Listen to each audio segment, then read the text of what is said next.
programa Filosofia no Cotidiano. Hoje nós vamos falar de um pensador que, embora praticamente ignorado pelos estudiosos acadêmicos de sua época, é um dos pensadores que mais influenciaram a história da humanidade. O conjunto de suas ideias sociais, econômicas e políticas transformou as nações e criou blocos hegemônicos. Muitas de suas previsões elas ruíram com o tempo, mas o seu pensamento exerceu enorme influência sobre toda a história. Estamos falando de Karl Marx, que foi filósofo e revolucionário alemão. Ele nasceu em Treves, cidade ao sul da Prússia Renana, na fronteira da França, no dia 5 de maio de 1818. Criou as bases da doutrina comunista, onde criticou o capitalismo.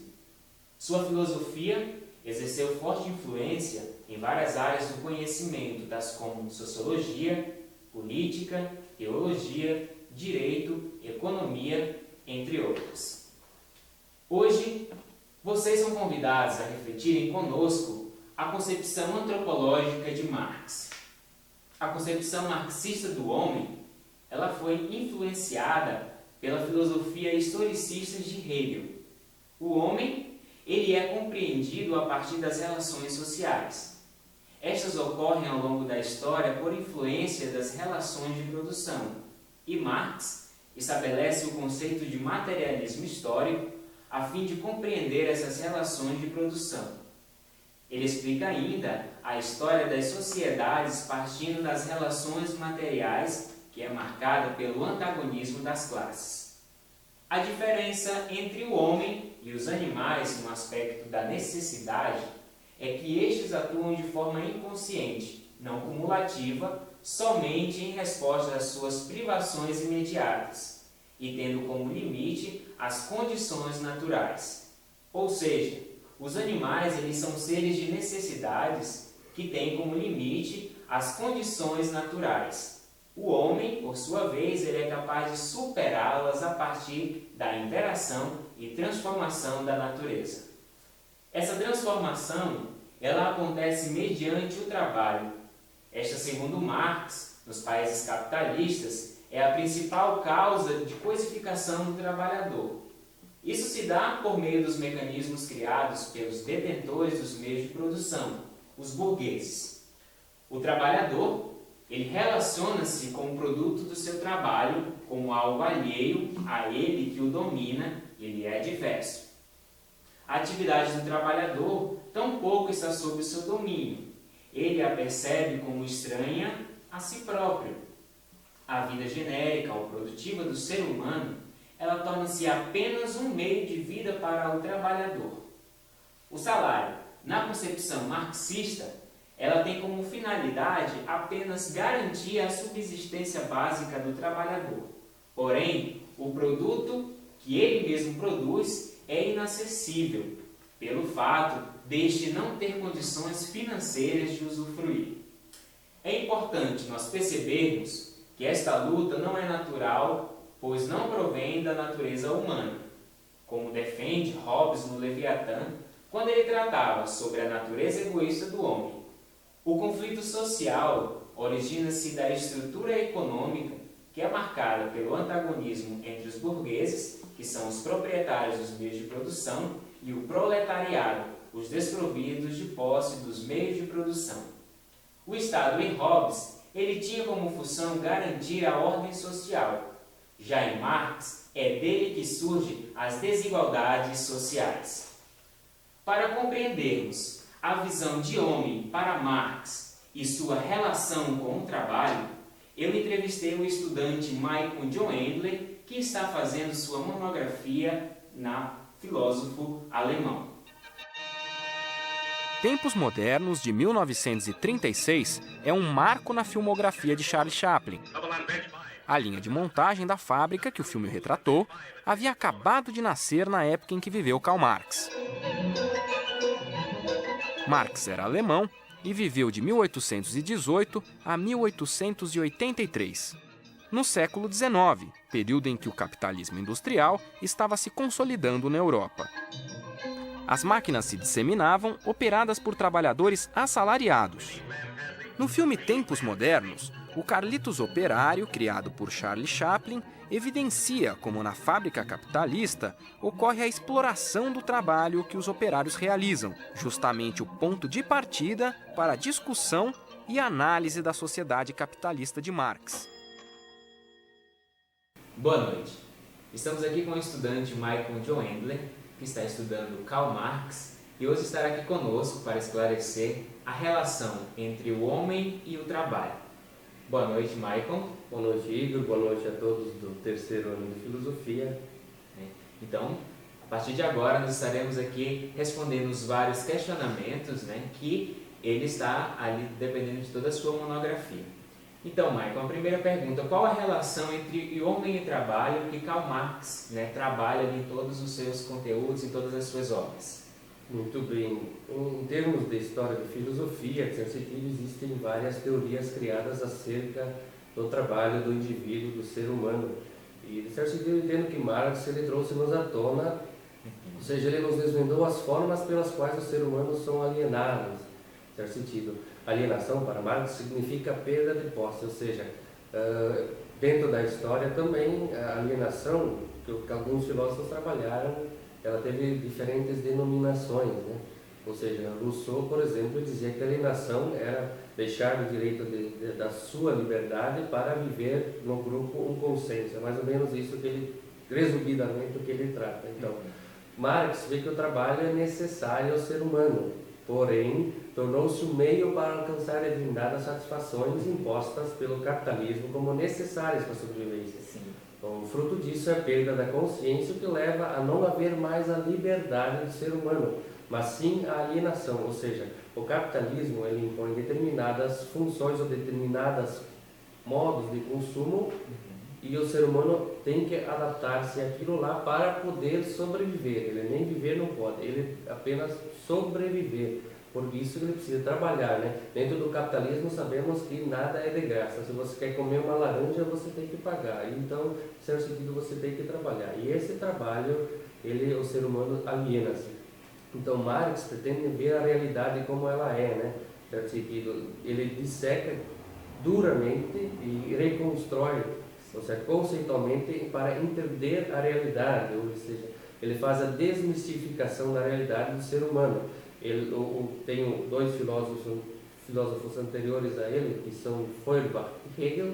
O Hegel dizia do absoluto, o ser humano que é o ideal, ele partia totalmente do absoluto, o trabalho apenas é uma mera forma que ele se interte, podemos assim dizer. E Feuerbach, em certo sentido, ele nem entra na questão do trabalho, ele apenas diz que o ser humano é natureza, nós somos apenas animais racionais, Em certo sentido, mas Marx vê a realidade, como já disse antes, ele vê a realidade como ela é. Bem, a realidade como ela é, o ser humano, ele não é feliz para Marx. Ou seja, qual é o ser humano que é feliz trabalhando, a dizer, naquela época trabalhavam não sei quantas horas por dia, graças a Marx, a partir de Marx começaram as revoluções, a dizer, industriais, pedindo a questão dos direitos humanos, pedindo a reivindicação dos horários e tudo mais.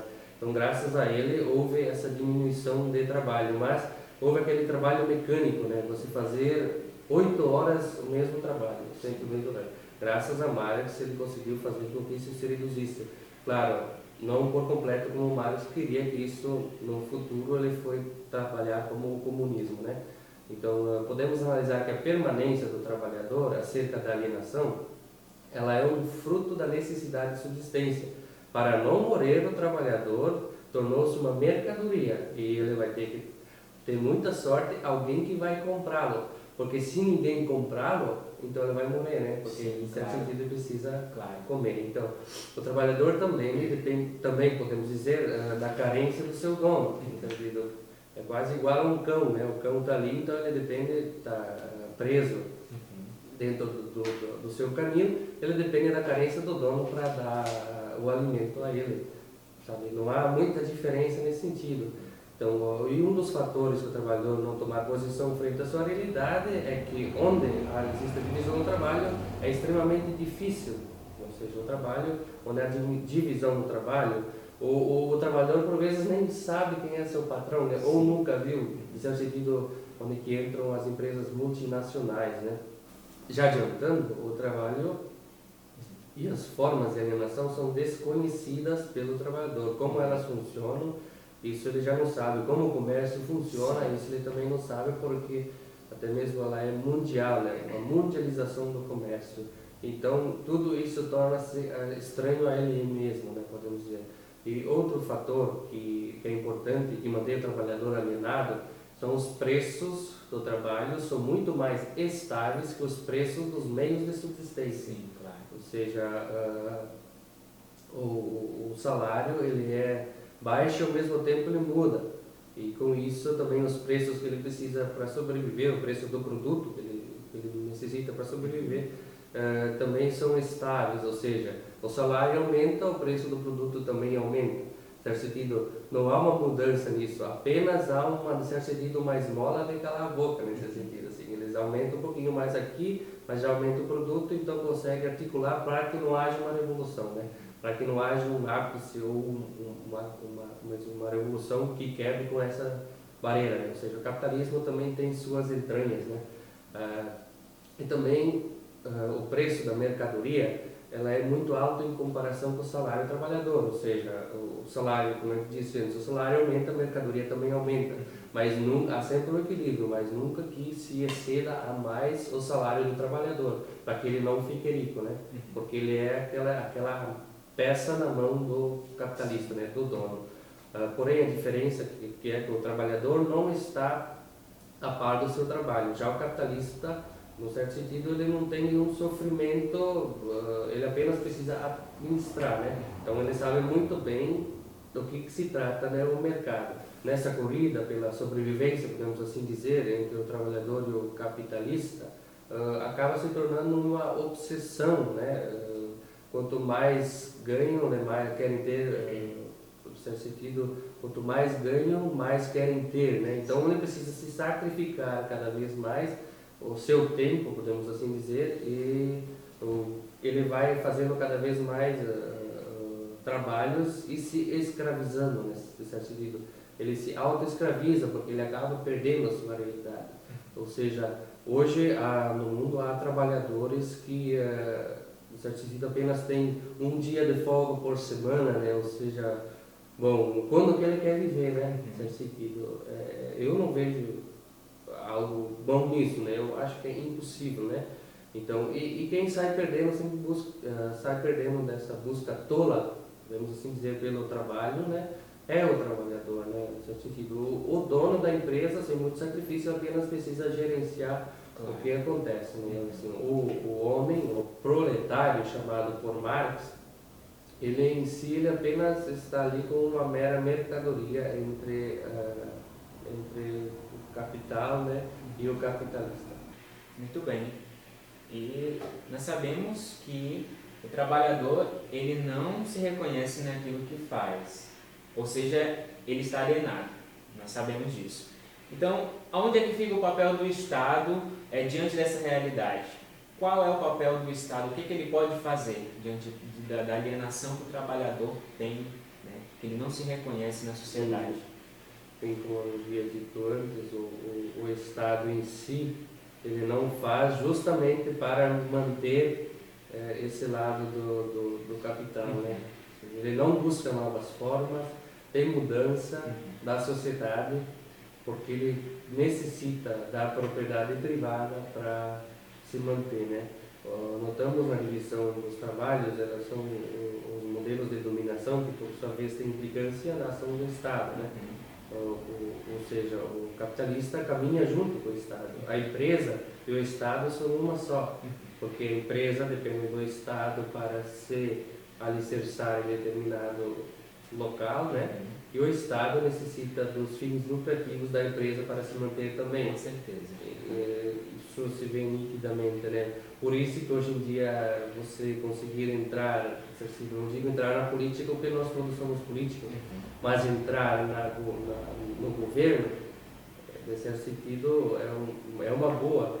Isso explica também a corrupção, né, em nosso meio, ou seja, o ser humano busca cada vez mais. Isso tudo é fruto do sistema capitalista.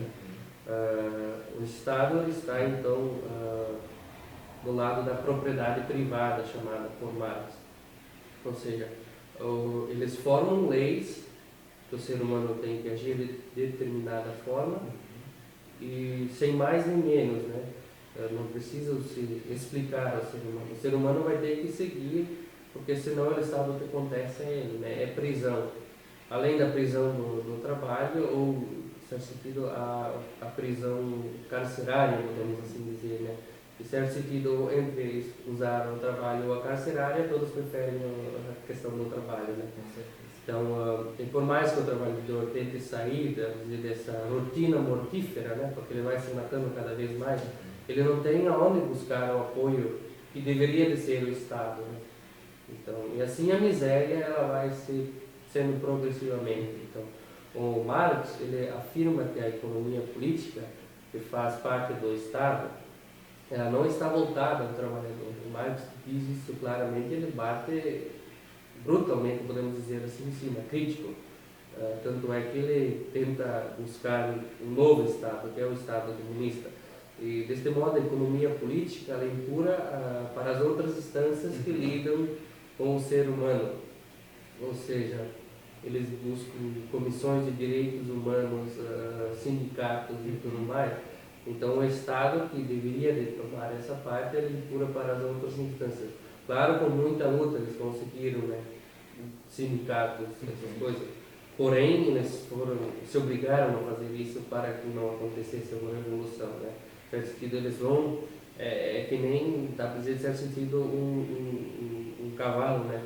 Tu vai largando ele cada vez mais para que ele possa correr, mas tu nunca vai largar ele por completo, senão ele pode fugir de você, né? Sim. Tu perde a rédea, como diz o gaúcho. Então, em outras palavras, a economia política ela está voltada à propriedade privada, né? Ela parte do fato da propriedade privada e ela não explica. Ela simplesmente conserva o processo material da propriedade privada como ele ocorre na realidade em fórmulas gerais e abstratas que em seguida lhes servem, para dizer, de leis, né? Vimos até então a economia política está voltada à propriedade privada, sendo que os trabalhadores também dependem da propriedade privada para a sobrevivência. Ele não tem o que fazer. Dessa forma, a servidão que o trabalhador ele faz incide na sua vida e torna-se tanto mais pobre quanto mais riqueza produz. Não há saída. E com a valorização das coisas, aumenta em proporção direta a desvalorização do mundo dos homens. No sentido, quanto mais desvalorizadas são as coisas, a miséria ela vai ser progressiva, né? No sentido constante. Então, Maicon, agora nós vamos fazendo o caminho. Por que o trabalhador ele produz cada vez mais para comprar as coisas e deixa de lado a sua essência como ser humano? Muito bem. Ocorre que o objeto produzido pelo trabalho, né, o seu produto, se lhe opõe como algo estranho. Como já disse antes, o ser humano não se reconhece naquilo que faz. Então, ou seja, o objeto não passa a ser visto como algo que o ser humano tem feito. Em outras palavras, o trabalho não é visto como se fosse da praxis, como Marx chama do ser humano. Desse modo, a realização do trabalho aparece na esfera da economia política como uma desrealização do trabalhador, a objetivação como perda e servidão do objeto da apropriação como alienação. Então, temos agora o ser humano não se realiza num todo, tanto na economia política, tanto no seu trabalho, ele não se vê no seu produto e há uma desrealização, isso é alienação. E com isso, como a pergunta já diz, ocorre a perda da essência do ser humano, né? E temos agora os motivos da alienação ser mantida de certa forma desde o início, né, da industrialização. Não tão somente dos objetos, mas também a industrialização do ser humano, né? Que por sua vez o ser humano acaba por estar alienado à indústria, né? Ele não há uma saída. Hoje na nossa contemporaneidade não temos saída, podemos assim dizer, como reconstrução da essência. O ser humano ele está alienado por completo, tanto das formas da indústria cultural, o consumo, os modos de vivência, o estudo. Em certo sentido, ele também está voltado, que o ser humano necessita para sobreviver, e assim vai indo, né? Eles vão sempre em busca do lucro. E se o ser humano, uma vez deixar de ir em busca do lucro e pensar naquilo que ele quer mesmo, naquilo que é bom para si, não naquilo que o sistema capitalista lhe impõe, aí sim há emancipação, segundo Marx.